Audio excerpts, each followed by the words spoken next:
छत्रपती शिवाजी महाराज, राजश्री शाहू महाराज, महात्मा ज्योतिराव फुले, परम पूजनीय डॉक्टर बाबासाहेब आंबेडकर, पुण्यश्लोक अहिल्यादेवी, संत भगवान बाबा, संत सेवालाल महाराज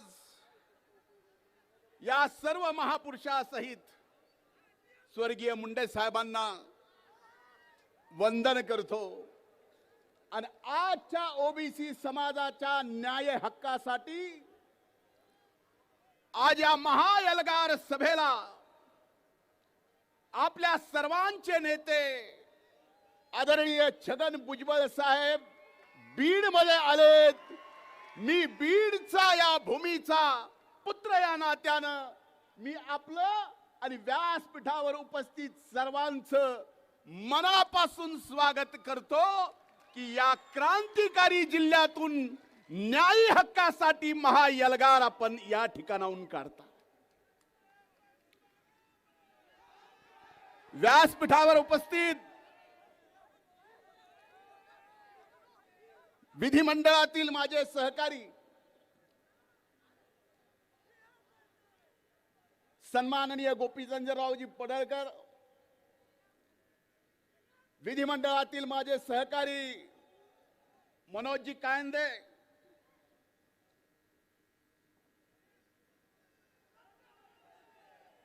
अरे ज्याची खोलायची तेवढं तर मला बोलू द्या, पुन्हा तुम्ही बोला। 2-2.5 महिने गप्पच होतो।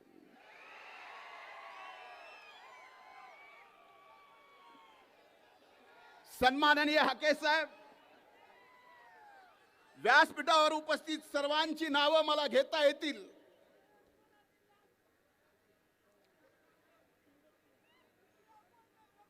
त्या सर्व मान्यवर नेत्याची मनापासून माफी मागतो आणि या महाएल्गार सभेला आपण बीडला उपस्थित आहात। बीडचा पुत्र या नात्यानं मी आपल्या सर्वांचं मनापासून स्वागत करतो।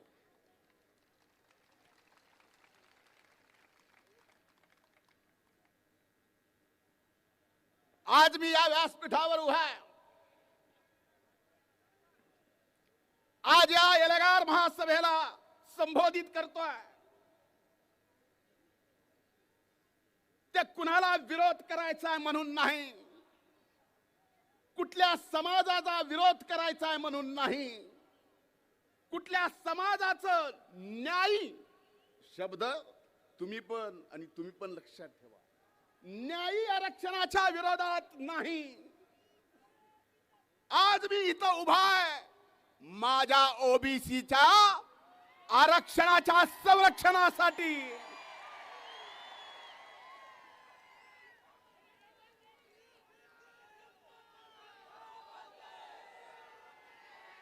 भुजबळ साहेब, आमच्यासाठी आपण वडिलकीचा आधार आहात, आमचे मार्गदर्शक आहात, आमचे नेते आहात। तुम्ही खंत व्यक्त केली की स्वर्गीय मुंडे साहेब जर आज हयात असते तर ही वेळ आली नसती। स्वर्गीय मुंडे साहेबांची बरोबरीन जबाबदारी कोणी घेऊ शकत नाही, पण ओबीसीच्या न्यायी हक्कासाठी आपण हयात घातली। आपला कार्यकर्ता इथं आज या सभेला संबोधित करतोय, आपल्या सोबत आहे, आपण आपले नेते।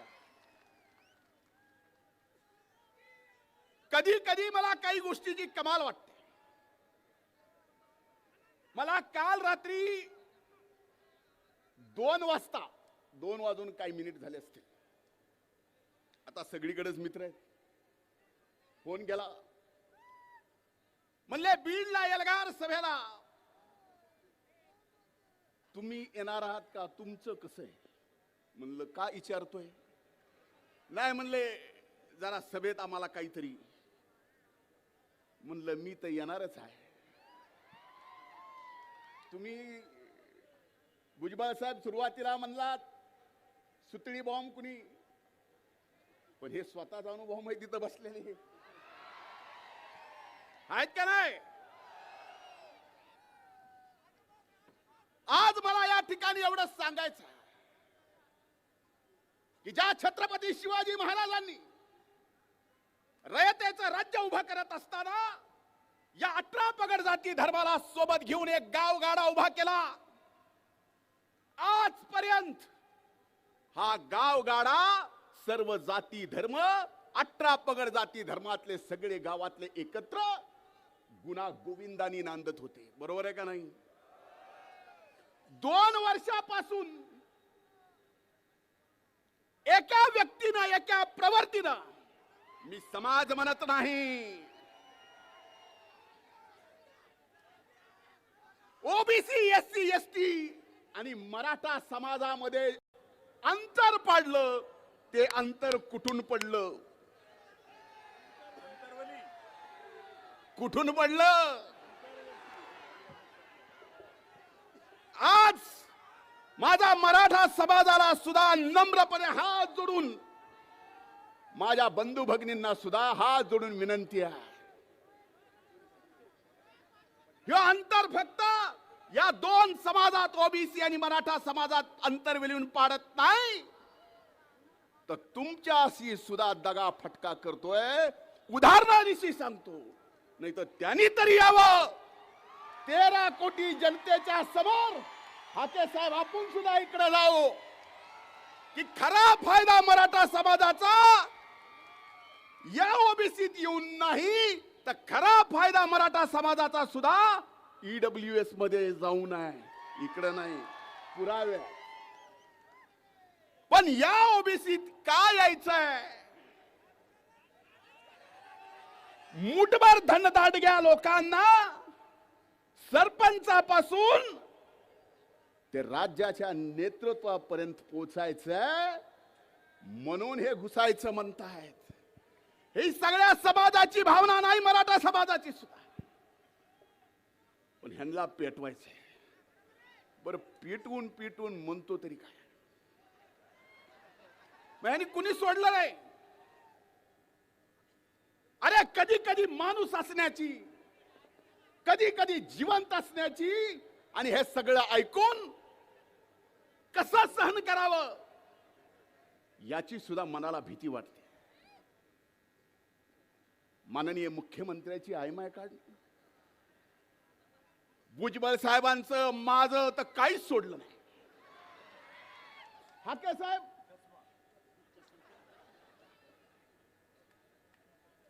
मला तर कधीपासून पाडितोच म्हणतो, पाडितोच म्हणतो.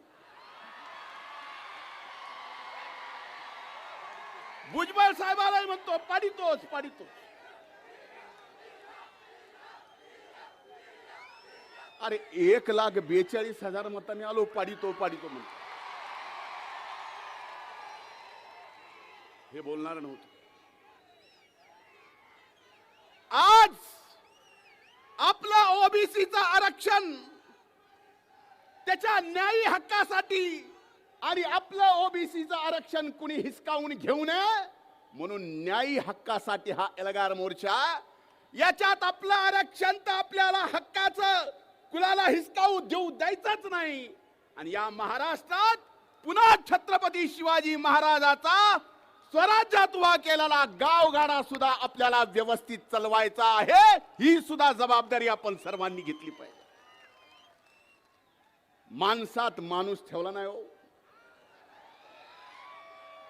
मायचान सांगतो, लोकसभेच्या अगोदर काही ग्रामपंचायतीच्या निवडणुका झाल्या. नीट ऐका, आपल्याच बीड जिल्ह्यातलं गाव आहे, गावाचं नाव घेत नाही. ग्रामपंचायतीच्या निवडणुका लागल्या. काही सख्खे दोन भाऊ ह्याने किती येडे केले होते माणसं बघा साहेब.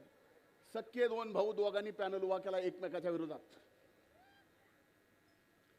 एका भावाचा पॅनल निवडून आला, दुसऱ्याचा पडला.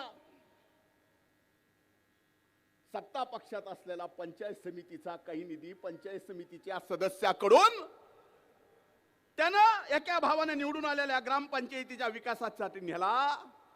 आणि त्याचा सख्खा भाऊ म्हणतोय, तू त्याला कसं आणलंस? तू एका मायबापाचा आहेस का? इतका विष पेरावा, एवढा विष पेरलेला या छत्रपती शिवाजी महाराजांच्या महाराष्ट्राला, या पुरोगामी महाराष्ट्राला, या शाहू फुले आंबेडकरांच्या महाराष्ट्राला परवडणार आहे का? अरे आपलं आरक्षण हक्काचं कोण कसं नेतंय ते बघू. अपने पास अपनी ताकद भुजबळ साहेब आहेत आणि आपण सर्वजण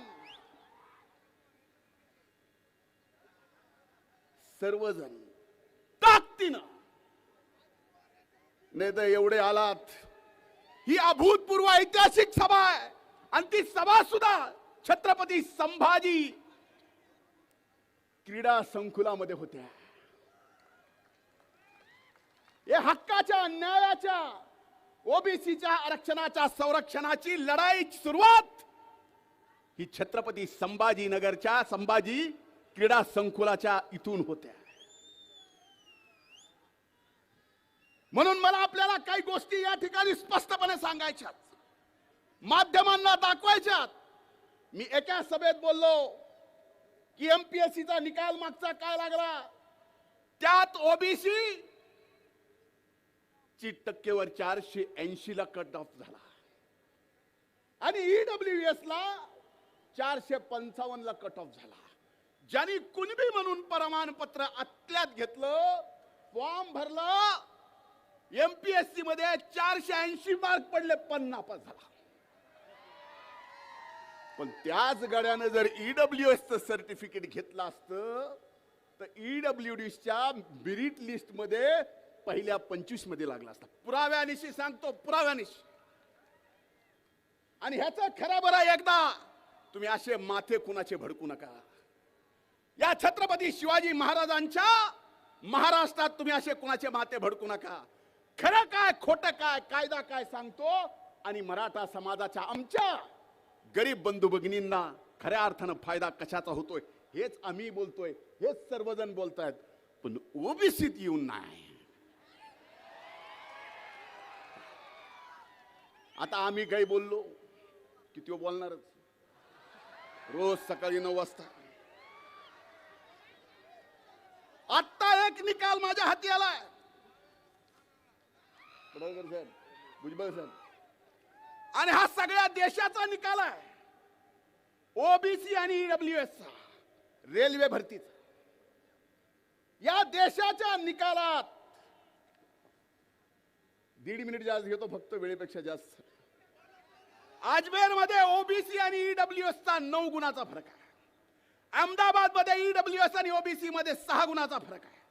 बिलासपूर मध्ये ओबीसी आणि ईडब्ल्यूएस मध्ये 2 गुणाचा फरक आहे. बिलासपूरच्या दुसऱ्या डिव्हिजन मध्ये 5 गुणाचा फरक आहे. चंदीगड मध्ये 7 गुणाचा फरक आहे. चेन्नई मध्ये 18 गुणाचा फरक आहे. गोरखपूर मध्ये 6 गुणाचा फरक आहे. जम्मू श्रीनगर मध्ये 16 गुणाचा फरक आहे. कलकत्त्यामध्ये 6 गुणाचा फरक आहे. पटण्यामध्ये 1% फरक आहे. रांची मध्ये 12 गुणाचा फरक आहे आणि शिलिगुरीमध्ये 5 गुणाचा फरक आहे. हा ईडब्ल्यूएस मध्ये आणि ओबीसीतला फरक सांगतोय. मग मला सांगा, खरंच जर मराठा समाजातल्या गरीबातल्या गरीब शिक्षणासाठी आणि नोकरीसाठी फायदा करायचा असेल तर ईडब्ल्यूएस शिवाय दुसरा पर्याय नाही, हे समाजानं सुद्धा लक्षात घ्यावं. कशाला त्या बिनडोकाच्या काय काय कारण आहे का? भाई आमचं तर काय घरदार काढलं, आय माय बहीण काय ठेवलं नाही. इंग्रजापर्यंत माझा तर म्हणला, माझा डोळा काढला. माझा डोळा शाबूत आहे पण ऑपरेशन झाल्यामुळे जास्त फडफडत आहे. हे आणखीन जास्त फडफडू नये बाबा, म्हणून चष्मा घातला. आता माझ्या चष्म्याची सुद्धा अडचण आहे. तो म्हणतो परळीचा चष्मेवाला, आवडलाय तर घेऊन जा.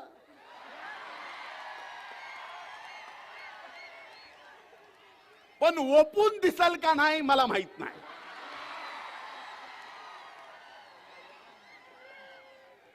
ओपून दिसायला पाहिजे ना. ओपून म्हणजे आपल्याला कळालं ना आपली भाषा. पण त्यांना एकट्याला वाचत असल की आपणच लय वाचाळ आहेत समजायचं कारण नाही. मी तर बाबा हो.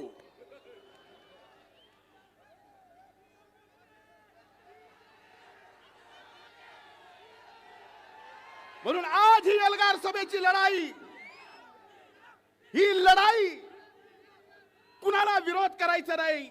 आजही मराठा समाजाने ईडब्ल्यूएसचं घ्यावं, 10% वेगळं आरक्षण जे त्यांना दिलं ते घ्यावं.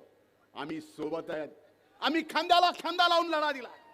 मी 25 वर्ष मराठा आरक्षणासाठी लढलोय, सर्व जातीच्या आरक्षणासाठी लढलोय आणि त्याचं रेकॉर्ड आहे. कारण ही शिकवण आहे. पण आमच्या ताटातलं कोण घेत असेल तर आम्ही सुद्धा नुसतं बघत बसणार नाही, हे आज निश्चित सांगतो. आणि कृपा करून मी जसं सांगितलं रात्री 2 वाजता फोन आला मला, तसं आपल्याला सुद्धा सांगतो, कुणाला घाबरायचं, कुणी अंगावर आलं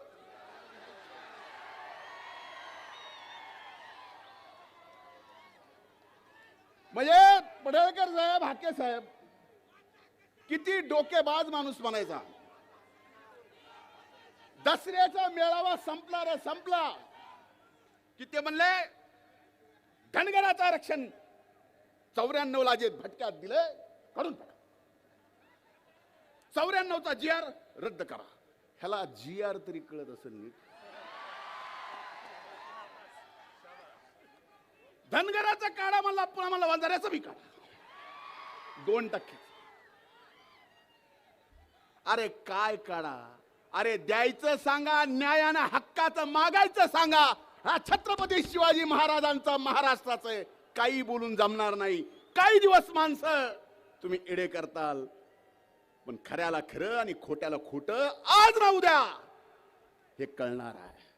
त्यामुळे आज व्यासपीठावर उपस्थित आम्ही सगळेजण या छत्रपती संभाजी क्रीडा संकुलावर शपथ घेतोय. तुम्ही घ्या. आपसातले तंटे बाजूला ठेवा. आता येणाऱ्या नगरपंचायत, नगरपालिका, जिल्हा परिषद, पंचायत समितीच्या निवडणुका आहेत. मी स्टेजवर बघतोय, इतर आरक्षणाच्या वेळी अनेक लोकप्रतिनिधी समर्थन देण्यासाठी स्टेजवर येतात, पण बीड जिल्ह्यातला लोकप्रतिनिधी ज्यांनी आम्हीच मत देऊन निवडून आणलो, आम्हीच का त्यांना ओबीसीचा आज हित वाटत नाही. म्हणून एक लक्षात घ्या, उद्या पंचायत समिती, जिल्हा परिषदेच्या निवडणुकीला आपसातच हबूक ठुकीत बसताल. तसं करू नका. मनोहर दांडे सर म्हणले, तुम्हीच बोलला,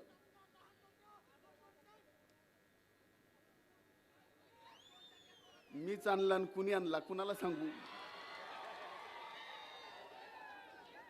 आता काही जण उरावर घ्यायची सवय लागलेली असले घेतले, आता काय करू.